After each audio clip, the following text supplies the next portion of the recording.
Muito bem, voltamos a falar direto da página do Jornal Visão Espírita, no YouTube e no Facebook, para mais um Evangelho no Lar, a visita de Jesus à nossa casa, literalmente falando. Sou Fábio Pereira, é uma honra, um prazer, um privilégio falar com todos e cada um de vocês, também na página do Centro de Estudos Espíritas Caibar Schutel no Facebook e ainda na página Jornalista Fábio Pereira, tanto no Facebook quanto no YouTube.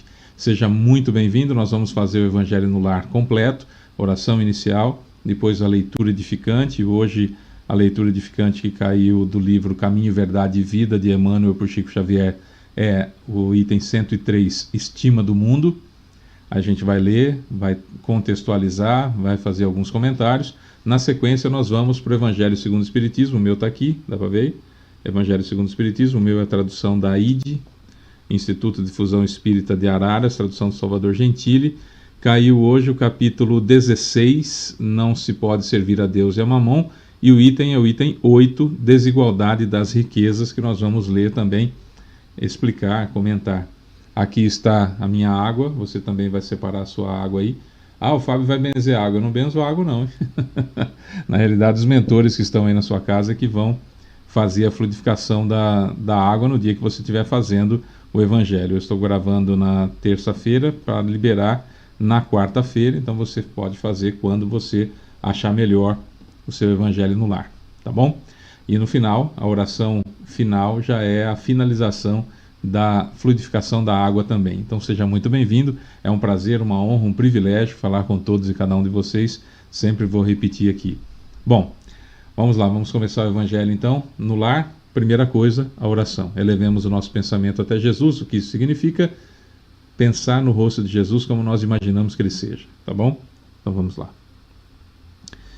Senhor Jesus, querido mestre e amigo, Deus Pai Todo-Poderoso, benfeitores espirituais, amigos mentores que nos acompanham, seu Calixto, Dona Zélia, seu João Leão Pita, seu Joaquim, seu Romeu, seu Alexandre, doutor Agripino, nosso querido amigo seu Caibar, sua equipe de Alvorada Nova, seu Bezerra de Menezes, seu Allan Kardec e seu Agostinho. Elevamos, Senhor Jesus, o nosso pensamento até o Senhor, para invocarmos ao Senhor, ou seja, elevar o nosso pensamento e irmos de encontro ao Senhor, para que possamos, ao elevar esse pensamento, sintonizar um pouco melhor e podermos ser instrumentos da sua paz nesse momento, trazendo os seus ensinamentos, tentando traduzi-los para o dia a dia dessa dificuldade enorme que a gente encontra para fazer isso. Há uma necessidade muito importante de nos voltarmos cada vez mais ao Senhor, mas há uma dificuldade de tamanho exatamente igual, proporcional e inversamente proporcional por aquilo que o mundo oferece, e dá a impressão às vezes que não tem mais jeito. E esse Evangelho, nós pedimos auxílio do Senhor justamente para entendermos que sim, tem jeito sim, e que as leis divinas, imutáveis como são, portanto, são únicas e devem ser cumpridas, e que a gente entenda a melhor forma de fazer isso. Pedimos que o nosso pensamento então seja o mais bem inspirado possível, que os mentores encontrem um campo fértil para trabalhar e que nossas imperfeições sejam as menores possíveis, ou que ofereçam o menor entrave possível, agora sim, àquilo que seja necessário que nós passemos e estudemos nesse Evangelho. Sabedores então, mestres da sua presença em meio a nós, damos por iniciado o Evangelho no Lar, e que assim seja. Bom, Evangelho no Lar, uma leitura edificante, uma explicação, leitura do Evangelho, uma explicação e a fluidificação da água, como nós já falamos. Bom, no livro Caminho, Verdade e Vida, de Emmanuel por Chico Xavier, no item 103, Estima do Mundo, tem também um trecho do Novo Testamento. Todo Caminho, Verdade e Vida sempre tem um item, um trecho do Novo Testamento. E a gente separou alguns detalhes aqui para falar para vocês. Então o trecho que o Emmanuel escolheu é de Mateus, capítulo 10, versículo 25. No capítulo 10, Mateus, ele conta como foi que Jesus mandou que eles saíssem de dois em dois para pregar o Evangelho, o que eles tinham que levar, o que não podiam levar, o que não era necessário, mas principalmente a dificuldade que iam encontrar. Isso é bastante interessante para nós. O item o versículo 25 que Emmanuel pegou, Emmanuel reduziu. Então está assim no livro. Se chamaram Beelzebu ao pai de família, quanto mais aos seus domésticos. O item inteiro, o versículo inteiro é assim: basta ao discípulo ser como seu mestre, e ao servo como o seu senhor. Se chamaram Beelzebu ao dono da casa, quanto mais aos seus domésticos. Pai de família, dono da casa, depende da tradução. A tradução mais comum é do João Ferreira de Almeida, que está mais atualizada aqui no Brasil. Então, Beelzebu, por que Jesus falou isso? Porque os fariseus tinham dito para ele que os milagres que ele fazia eram de Beelzebu. Né? Ele trabalha para Beelzebu, então ele faz esses prodígios pelo Beelzebu. O Beelzebu, Jesus foi chamado de várias vezes disso. Beelzebu, a tradição diz que provavelmente esse nome deriva do Baal-Zebub. Baal-Zebub era uma divindade antiga cultuada na cidade filisteia de Ecrom, então pelos filisteus. Com o passar do tempo, os judeus usavam isso como referência e começaram a atribuir a palavra do Baal-Zebub, que depois virou Beelzebu, ao chefe dos espíritos malignos, ao chefe dos demônios, o capetão. Tá? Então essa era a ideia. E por várias vezes eles acusaram Jesus de trabalhar para Beelzebu, de ser um enviado de Beelzebu. E por isso que Jesus fala, vou colocar agora o contexto todo, o versículo 24 do capítulo 10, não é o discípulo mais do que o mestre, nem o servo mais do que seu senhor. Então Jesus baixando a bola dos discípulos, calma, vocês não são melhor do que eu. E se eu sou acusado de várias coisas, vocês também serão. Aí ele continua no capítulo 10, versículo 25, que é o trecho escolhido por Emmanuel, diz o seguinte: basta ao discípulo ser como seu mestre e ao servo como o seu senhor. Se chamaram Beelzebu ao dono da casa, ou ao pai de família, se me chamaram de Beelzebu, quanto mais aos meus domésticos, quanto mais àquele que está aos meus servos, àqueles que são meus discípulos. Então, se xingaram até a mim, que sou o top, imagino o que acontecerá com vocês.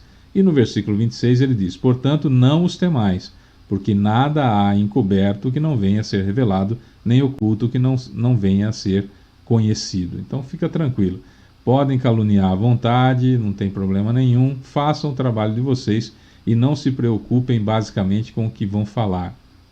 Porque se eu, que sou o mestre, chamam de Beelzebu, imagino que vão chamar vocês. Não esquenta a cabeça não. Eu não ligo, vocês também não ligam. Seria basicamente isso que Jesus fala nesse pedaço aqui. Quem escreveu o Evangelho, como eu disse, foi Mateus. Mateus era Levi, era o cobrador de impostos, ex-publicano, e virou apóstolo. Impostos e apóstolo, por isso deu essa enroscadinha. Mateus teria escrito o seu Evangelho entre 70 e 85 depois de Cristo, mas já há estudos que trazem um pouco antes, isso mais próximo da morte de Jesus. Isso teria acontecido, esse encontro, essa atitude de Jesus para os apóstolos, vão pregar, teria acontecido no ano 29 depois de Cristo, na Galileia,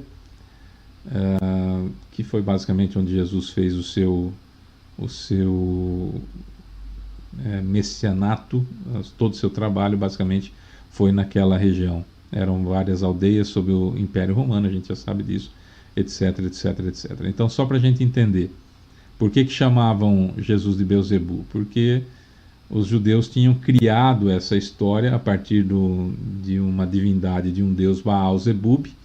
Então chamavam dos filisteus e chamavam isso, então, esse sujeito de chefe dos demônios. E até hoje tem gente que usa esse termo como se fosse efetivamente um xingamento, ou principalmente para denominar o chefe dos infernos, e algumas religiões trabalham isso muito, né? Tem religião sem crítica destrutiva a ninguém, mas tem religião que infelizmente 90% do que fala é do mal, e o pouquinho de coisa boa que fala usa o Velho Testamento, que é para dominação e que é para criar uma legião de idiotas que ficam só focados naquela ideia de encher os bolsos, de ficar rico, de simplesmente utilizar a religião para bens materiais, né? Não vai aqui nenhuma ofensa pessoal, foi genérico para aqueles que nós atribuímos o nome de fanáticos, né? Quando você tem o fanatismo por qualquer situação, então é muito complicado mesmo você dialogar com essas pessoas, ainda mais entender os seus objetivos e as suas atitudes, porque o fanatismo lhes fala mais alto e isso é bastante complicado. Então vamos lá. Estima do mundo, item 103 do livro Caminhos, Verdade e Vida, Caminho, Verdade e Vida, de Emmanuel por Chico Xavier, se chamaram Belzebu ao pai de família, quanto mais aos seus domésticos. Muitos discípulos do Evangelho existem ciosos de suas predileções e pontos de vista no campo individual. Falsas concepções ensombram-lhes o olhar. Quase sempre se inquietam pelo reconhecimento público das virtudes que lhes exornam o caráter, guardam o secreto propósito de obter a admiração de todos e sentem-se prejudicados se as autoridades transitórias do mundo não lhes conferem apreço. Basicamente o que eu falei, só que Emmanuel é mais delicado, não usou o termo idiotas. Agem esquecidos de que o reino de Deus não vem com aparência exterior. Não percebem que, por enquanto, somente os vultos destacados nas vanguardas financeiras ou políticas arvoram-se em detentores de prerrogativas terrestres, senhores quase absolutos das homenagens pessoais e dos necrológios brilhantes. Os filhos do reino divino sobressaem raramente e, de modo geral, enchem o mundo de benefícios sem que o homem os veja, à feição do que ocorre com o próprio Pai. Se Jesus foi chamado feiticeiro, crucificado como malfeitor e arrebatado de sua amorosa missão para o madeiro afrontoso, que não devem esperar seus aprendizes sinceros quando verdadeiramente devotados à sua causa. Vou ler de novo, tentar interpretar um pouquinho melhor para a gente entender. Emmanuel diz o seguinte: se Jesus foi chamado de feiticeiro, foi crucificado como malfeitor e arrebatado de sua amorosa missão para o madeiro afrontoso, foi crucificado, o que não devem esperar seus aprendizes sinceros, nós outros, quando verdadeiramente devotados à sua causa? O discípulo não pode ignorar que a permanência na terra decorre da necessidade de trabalho proveitoso e não do uso de vantagens efêmeras, passageiras, que, em muitos casos, lhe anulariam a capacidade de servir. Se a força humana torturou o Cristo, não deixará de torturá-lo também. É ilógico disputar a estima de um mundo que mais tarde será compelido a regenerar-se para obter a redenção. Vou ler de novo. É ilógico disputar a estima de um mundo que mais tarde será compelido a regenerar-se para obter a redenção. É claro que hoje, eu dizia isso no comecinho do nosso Evangelho, hoje é muito difícil a gente falar que segue o Cristo, é muito difícil a gente fazer o certo em vez do fácil, é algo que eu uso há muitos anos, é preciso fazer o certo em vez do fácil, e não é fácil, não é impossível, mas não é fácil, porque o mundo mostra que você fazer um evangelho no lar como esse, tirando os méritos ou deméritos que possa ter esse que vos fala, um trecho do evangelho como esse, um evangelho no lar, um vídeo de evangelho no lar como esse, publicado no YouTube, não vai ter quase nenhuma visualização, enquanto uma mulher que mostre seus atributos físicos, fazendo uma dancinha qualquer, vai ter milhões de visualizações. Alguém falando mentiras absurdas vai ter a anuência de milhares, de milhões, achando que vão pensar que aquilo que ele fala está coerente, porque dentro de si tem aquela mentira latente querendo sair. Me refiro ao campo político nesse momento. Então nós estamos diante de uma situação extremamente rara no país, em que nós tivemos uma diminuição significativa da quantidade de analfabetos,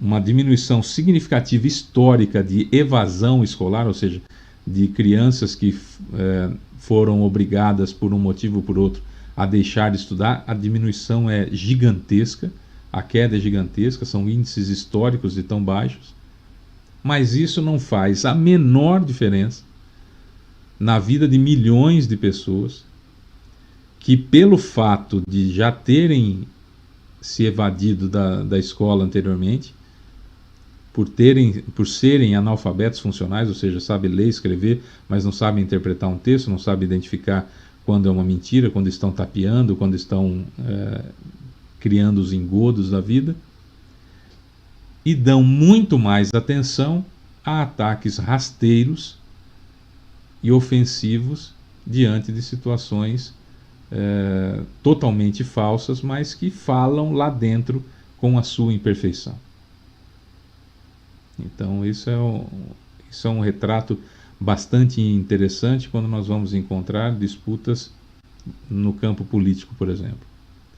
No campo das redes sociais, nós vamos encontrar situações semelhantes. Nós vamos encontrar muita viralização, a chamada viralização, de coisas absurdas, grotescas, desrespeitosas, racistas, misóginas, homofóbicas, transfóbicas e tantas outras situações que vão sendo cada vez mais compartilhadas, cada vez mais curtidas, cada vez mais assistidas, coisas que degradam o ser humano, que degradam o pensamento, que colocam situações anticrísticas, como a vingança, por exemplo, que é muito comum, a chamada justiça com as próprias mãos, que na realidade nada mais é do que vingança, porque a justiça ela é de prerrogativa divina, e a reencarnação explica isso. E o que mais me chama a atenção é que nós espíritas, agora falando especificamente de nós espíritas, e reconhece-se o verdadeiro espírita por sua transformação moral e os esforços que faz para domar as más inclinações e não pela perfeição, porque seria impossível na Terra. O único ser perfeito foi Jesus. Então somos todos verdadeiramente espíritas. Precisamos parar inclusive com essa coisa de estou tentando ser espírita. Não, somos espíritas. Então agora falando para nós espíritas, certas coisas para nós espíritas são absurdamente inaceitáveis, toda vez que nós pregamos, que nós compartilhamos, que nós compactuamos, que nós coadunamos com ideias que não fomentam necessariamente o bem da nação, e o bem do próximo, e o bem daquele que precisa. É inaceitável um espírita ver uma reação de alguém diante do assalto, em que mata o assaltante, e achar que isso é normal, e achar que isso é natural, tirar a vida de alguém, embora esse alguém esteja em erro. Ah, Fábio, quer dizer então que você defende bandido? Eu não defendo bandido. Definitivamente eu não defendo bandido. Mas daí a matá-lo vai uma distância muito grande. Fábio, mas e se fizerem alguma coisa contra a sua família? Muito provavelmente reagirei com um instinto. Isso é uma coisa que infelizmente ainda é natural. Claro, mas não significa que eu deva ser seguido. O Espiritismo tem como lema, por exemplo, na questão 625, uma pergunta extraordinária. Qual o ser mais perfeito que habitou a Terra para servir de guia e modelo da humanidade? Guia, aquele que deve me guiar, e modelo, aquele a quem eu devo copiar.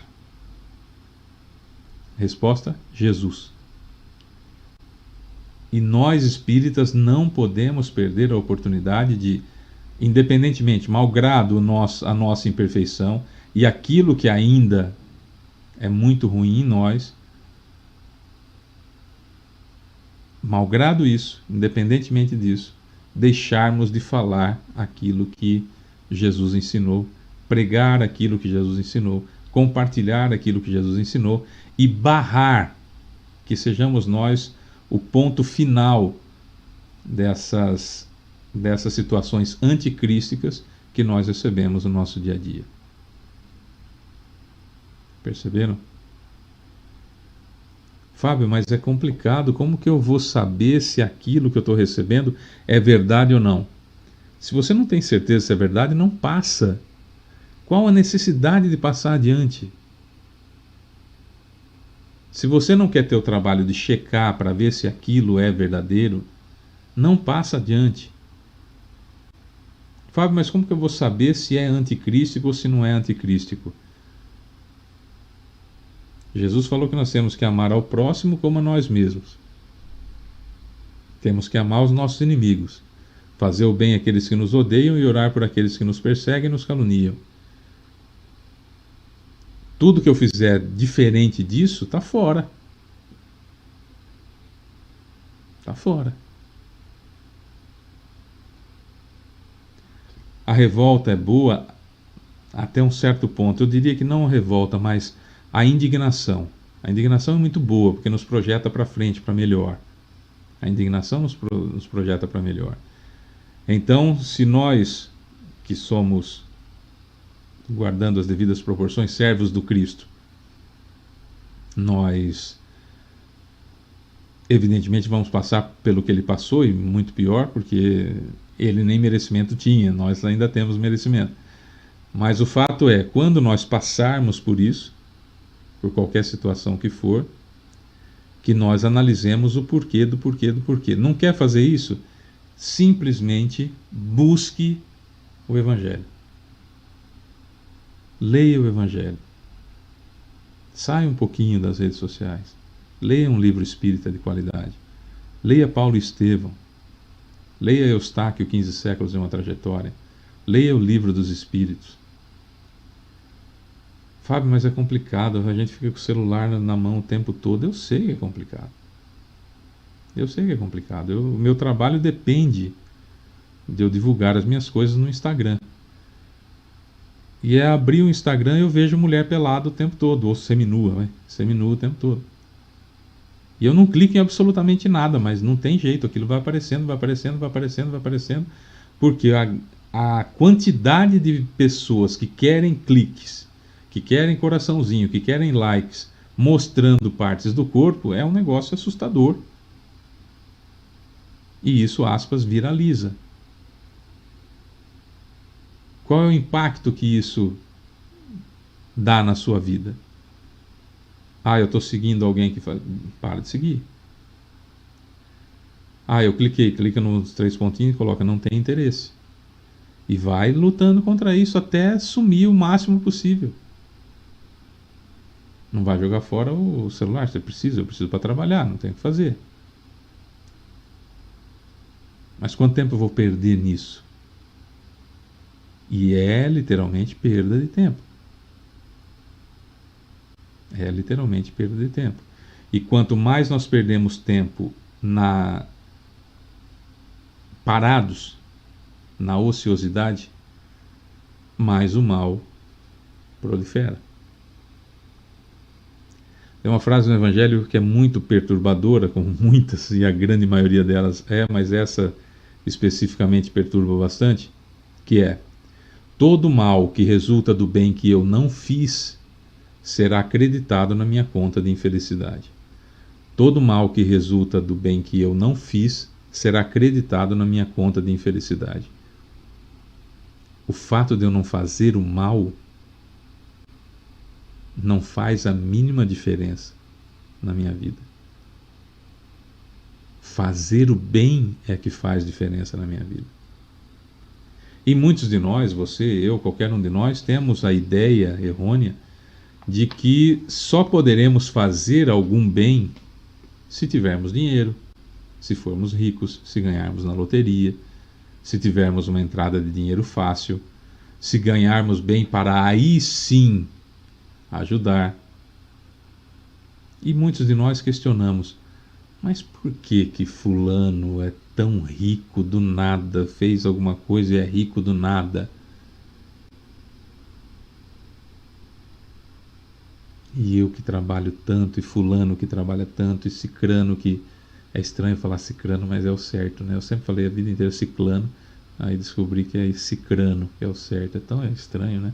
Mas enfim, fulano ganha bem, cicrano faz uma coisinha lá e fica milionário. Por que essa desigualdade das riquezas? Que, aliás, é o nosso tema aqui do Evangelho de hoje, que é o capítulo 16 do Evangelho segundo o Espiritismo, não se pode servir a Deus e a Mamon, item 8, desigualdade das riquezas. E eu vou ler, para nós entendermos o que é que Kardec quis dizer acerca disso. A desigualdade das riquezas é um desses problemas que se procura em vão resolver, se não se considera senão a vida atual. A primeira questão que se apresenta é essa: por que todos os homens não são igualmente ricos? Não o são por uma razão muito simples, é que eles não são igualmente inteligentes, ativos e laboriosos para adquirir, nem moderados e providentes para conservar.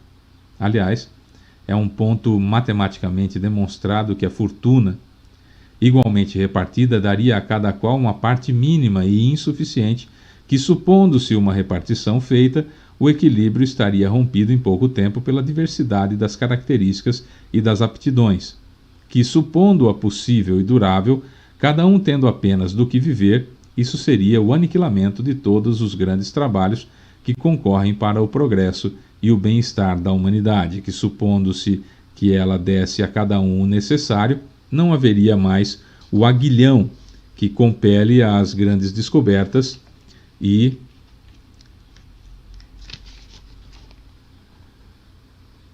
os empreendimentos úteis. Se Deus a concentra, a riqueza, em certos pontos, é porque daí ela se derrama em quantidade suficiente para as necessidades de cada um. Admitindo isso, pergunta-se por que Deus dá a riqueza a pessoas incapazes para fazê-la frutificar para o bem de todos. Aí ainda está uma prova de sabedoria e da bondade de Deus, dando ao homem o livre-arbítrio, quis que ele alcançasse, por sua própria experiência, a distinção do bem e do mal, e que a prática do bem fosse o resultado dos seus esforços e da sua própria vontade. Ele não deve ser conduzido fatalmente nem ao bem nem ao mal, sem o que não seria senão um instrumento passivo e irresponsável, como os animais. A fortuna é um meio de prová-lo moralmente, mas como ao mesmo tempo é um poderoso meio de ação para o progresso, Deus não quer que ele fique, ou que ela fique, a riqueza, fique muito tempo improdutiva e por isso a desloca incessantemente. Cada um deve possuí-la para experimentar, servir-se dela e provar o uso que dela sabe fazer. Mas como há impossibilidade material de que todos a tenham ao mesmo tempo, que aliás, se todo mundo a possuísse ninguém trabalharia e o aprimoramento do globo com isso sofreria, cada um a possui a seu turno, a seu tempo. Quem não a tem hoje, já a teve ou terá numa outra existência, e quem a tem agora poderá não tê-la mais amanhã. Há ricos e pobres porque Deus, sendo justo, cada um deve trabalhar a seu turno. A pobreza é para uns a prova da paciência e da resignação. A riqueza é para outros a prova da caridade e da abnegação. Deplora-se com razão o lamentável uso que certas pessoas fazem da sua fortuna, as ignóbeis paixões que a cobiça provoca, e se pergunta se Deus é justo em dar a riqueza a tais pessoas. É certo que se o homem não tivesse senão uma só existência, nada justificaria essa repartição dos bens na terra. Mas se, em lugar de limitar a visão à vida presente, considerar-se o conjunto das existências, vê-se que tudo se equilibra com justiça. O pobre, pois, não tem mais motivo para acusar a providência, nem para invejar os ricos, e os ricos não têm mais do que se glorificar pelo que possuem. Se dela abusam, não será nem com os decretos, nem com as leis suntuárias que se remediará o mal. As leis podem momentaneamente mudar o exterior, mas não podem mudar o coração. Por isso, elas não têm senão uma duração temporária, e são sempre seguidas de uma reação mais desenfreada. A fonte do mal está no egoísmo e no orgulho. Os abusos de toda a espécie cessarão por si mesmos quando os homens se regerem pela lei da caridade. Muito bonito. Muito bonito. Mas, sem uma convicção, isso é tudo bobagem. Sem um conhecimento, isso é tudo besteira. Sem uma vivência espírita, Isso é uma balela tão grande, mas tão grande, que beira aquilo que dizem os descrentes do Espiritismo, de uma forma de controle que Kardec poderia ter usado para fazer com que os pobres ficassem quietinhos e que os ricos desfrutassem dos benefícios. Derrubei. Perdão. E é isso mesmo. Porque as pessoas que criticam o Espiritismo não têm o conhecimento espírita, não sabem a realidade dos fatos, não sabem que é exatamente isso que acontece, a reencarnação. E aí, vendo só uma vida, vendo que o espírito surgiu no momento do nascimento e desaparece no momento da morte do corpo, entendem que isso é uma grande bobagem. E o espírita que só assiste palestra, nada contra palestra, porque também faço, e só assiste palestra, vai para casa todo feliz porque assistiu palestra e tomou passe e acha que isso é ser espírita, não muda uma vírgula no seu comportamento e não estuda absolutamente nada, diante das dificuldades financeiras, imediatamente entende que isso tudo que a gente acabou de ler é uma grande bobagem, uma grande besteira.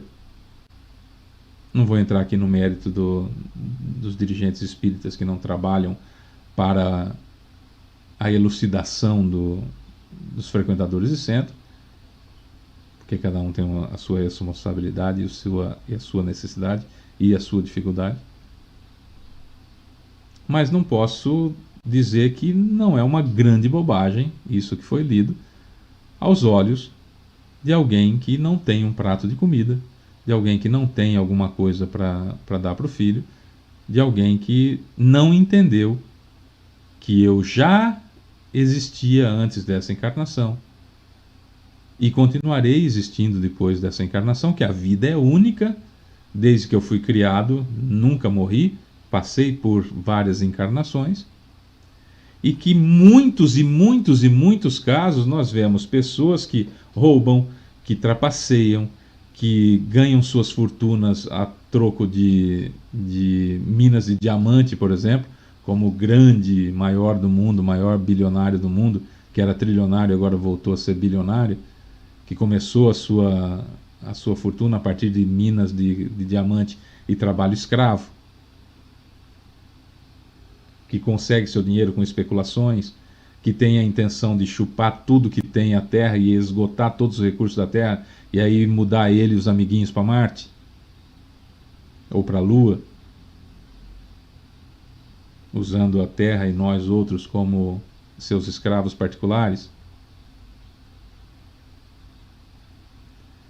O que acontece, que é muito interessante e acontece com uma frequência tão grande que basta ter olhos para ver, é que o sujeito que amealha dessa forma, e que é o grande patriarca que juntou todo o dinheiro e tal, quando ele nasce lá como seu neto ou bisneto, é o cara que não quer saber da fortuna da família, é o cara que quer viver de uma forma simples, é a pessoa que não quer, que é rebelde contra aquelas tradições que tem dentro de casa. Não estou falando daquele que se acha comunista de iPhone e carro importado, não é isso. Estou falando daquele sujeito que a fortuna da família não lhe faz diferença. Aproveita as oportunidades para estudar tudo mais, para combater o sistema que aí está. E que se transforma num grande distribuidor de renda. Não de dar dinheiro para os outros, mas de dar emprego, enfim, né, criar situações para que isso funcione. É o sujeito que desencarnou, chegou no plano espiritual, viu o tamanho da besteira que fez, viu o fracasso que foi, porque a riqueza é uma prova dificílima. Dizem que as duas mais difíceis provas são da riqueza e da beleza. Eu não tenho nenhuma das duas, então não posso falar.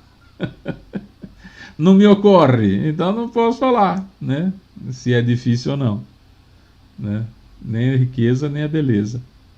mas, brincadeiras à parte, são as principais e as mais difíceis provas. E há pessoas que vêm com as duas, não é? Nessa encarnação. Se vencem, elevam-se. Se não vencem, estacionam e tem que reparar, tem que consertar o que fez. Precisamos até, inclusive, mudar essa coisa de pagar, de ser punido, que isso não existe. Somos responsáveis e temos que arcar com a responsabilidade e consertar o mal que causamos, ou os equívocos que fizemos. O ponto é, se eu não tenho o conhecimento real de que essa não é a minha primeira encarnação e não será a última, e que nós somos colhedores do passado e semeadores do futuro, se eu não sei isso, tudo que o Emmanuel falou é uma bobagem absoluta, tudo que Kardec falou é uma coisa bobinha, que coisa tola, nossa, que bonito, mas bobagem.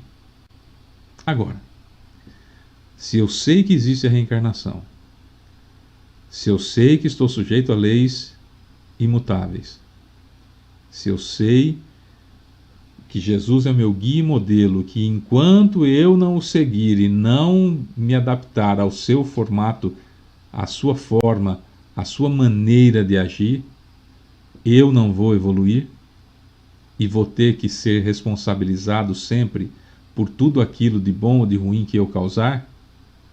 Enquanto eu não souber disso, nada do que tem no Evangelho segundo o Espiritismo, nada do que Emmanuel falar, nada do que André Luiz falar, vai bater fundo aqui.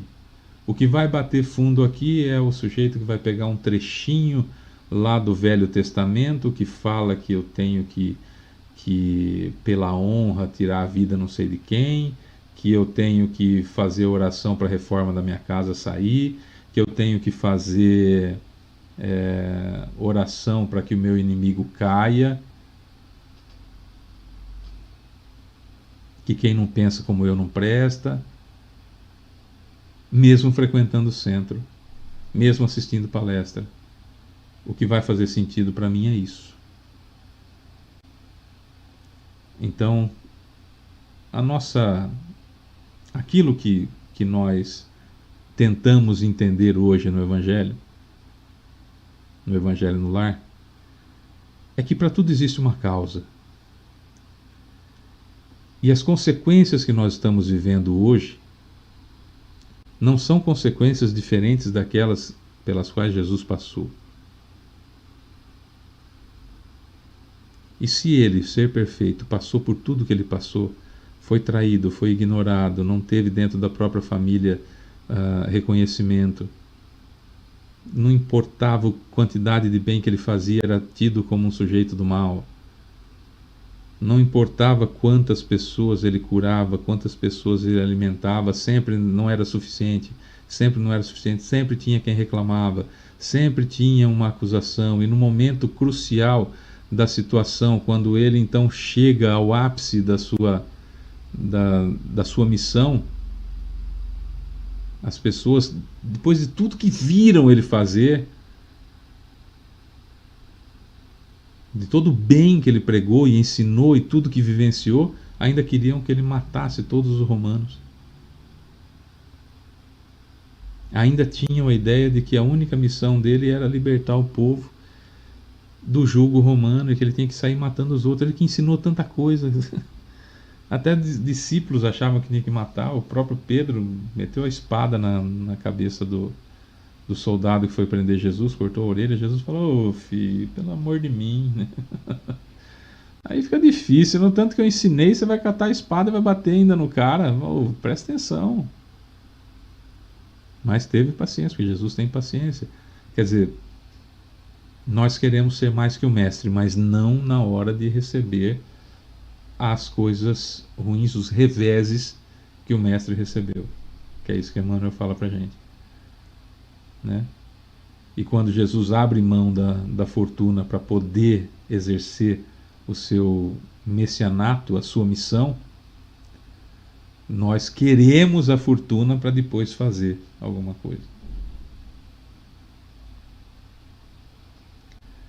Eu achei extremamente interessante, para a gente finalizar, eu achei extremamente interessante uma entrevista de uma pessoa falando, dando exemplos reais em cima da parábola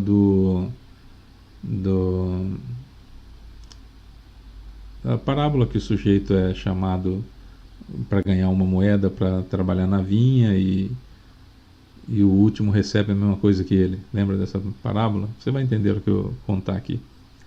Ela é entrevistada e ela fala assim para o apresentador do podcast. Ela fala: imagine a seguinte situação. Eu vou contratar você para capinar o meu terreno. E quanto que cobra uma pessoa para capinar um terreno? Normalmente uma pessoa cobra para capinar um terreno cerca de R$ 300 por dia. Então eu vou fazer o seguinte: eu vou contratar você para capinar o meu terreno, mas eu vou te pagar R$ 2.000. O que você acha? Nossa, muito bom. R$ 2.000 para um dia de trabalho? Então você pega as 8 horas e o dia inteiro capinando, no final do dia eu vou te pagar R$ 2.000. Só que chega meio-dia, eu vejo que você não vai dar conta de capinar todo o terreno, embora você seja extremamente esforçado. E aí chega meio-dia, eu falo: quer saber, eu vou contratar alguém para ajudar. E aí vai e contrata alguém para ajudar. Chega no final do dia, o terreno está todo capinado. Certo? Então ela chega para o sujeito que ela contratou primeiro e falou: ó, muito obrigado, você trabalhou pra caramba, o que nós combinamos? R$ 2.000, está aqui R$ 2.000 na sua mão. Muito obrigado. Enquanto o sujeito está contando o dinheiro, vem o segundo, que entrou meio-dia. E ela então deu R$ 2.000 para o cara do meio-dia. O sujeito que recebeu R$ 2.000 para capinar o terreno durante todo o dia, ele então se revolta, fala: peraí, mas por que você está pagando R$ 2.000 para ele também? Eu trabalhei o dia inteiro, ele trabalhou só meio-dia. E aí ela pergunta assim: tá, você acha então que eu devo pagar para você R$ 4.000 por ter capinado um terreno? Você não acha que é muito? Aí ele pensa e fala assim: é complicado, né? Também R$ 4.000 é complicado para capinar o terreno, né? 2.000 não é bom? Poxa vida, R$ 2.000 num dia? É muito bom. Tá, então por que você está reclamando que eu estou pagando 2.000 para o outro? Não, mas é que ele trabalhou só metade do dia. E você está pagando a mesma quantia para ele. Fala: não, pera lá, deixa eu entender então, ela diz para o primeiro contratado. Deixa eu entender. Você acha que pagar 4.000 para você é muito, porque não vale tudo isso.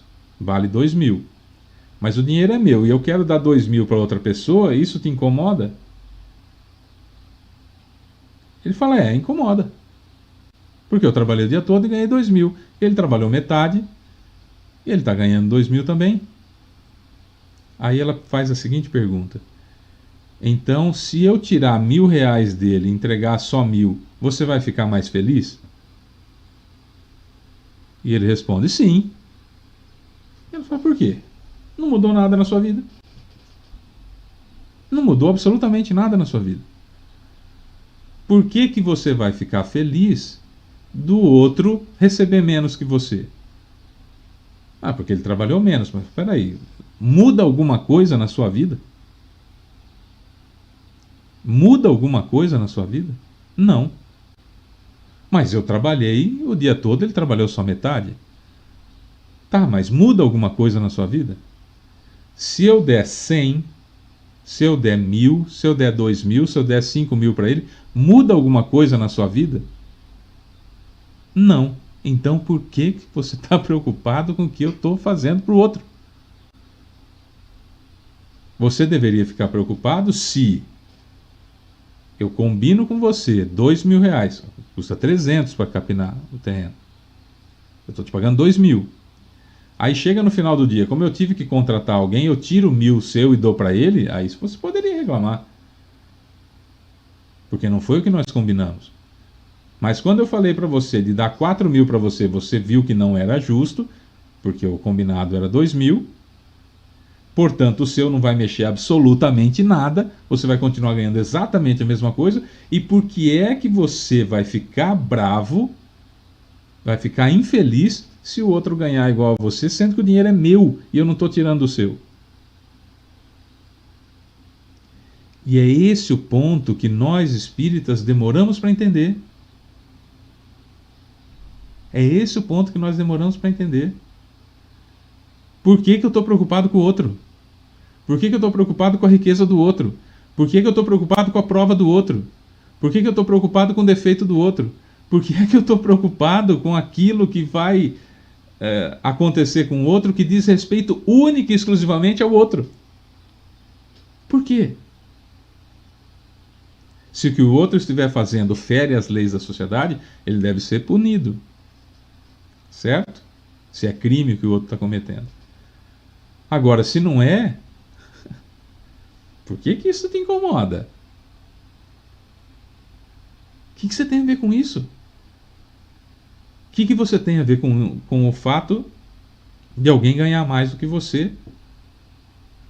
Ter mais seguidores do que você? O que tem a ver?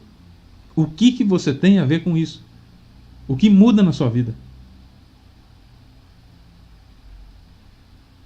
Se não está tirando de você. Entendeu? Se fica aqui no peito assim, fica uma coisinha assim. Mas... E a gente fica buscando uma forma de discordar disso. De uma parábola do Cristo. Se a gente fica querendo discordar disso, tem alguma coisinha errada com a gente ainda. Se a gente é compelido a aceitar isso porque não tem jeito, mas no fundo a gente está meio preocupado, tem alguma coisa errada comigo, tem alguma coisa errada com você.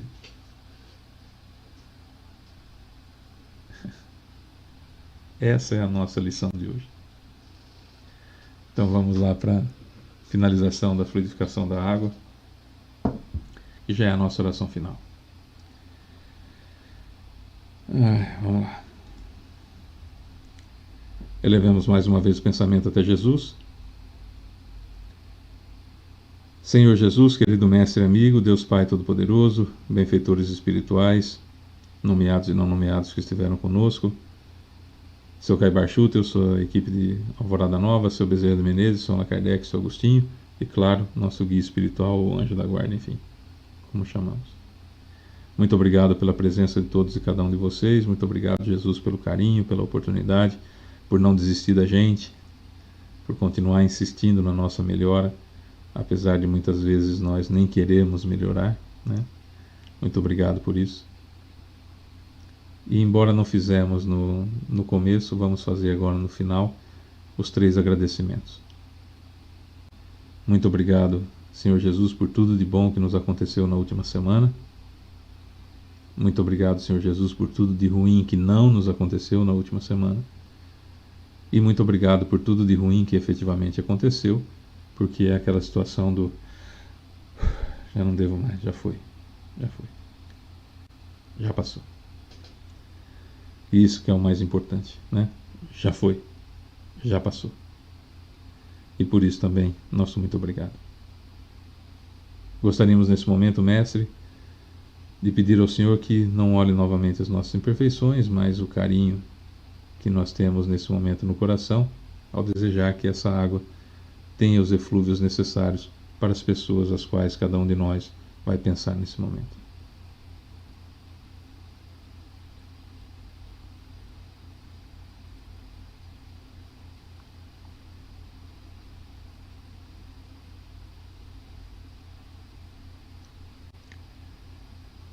É isso.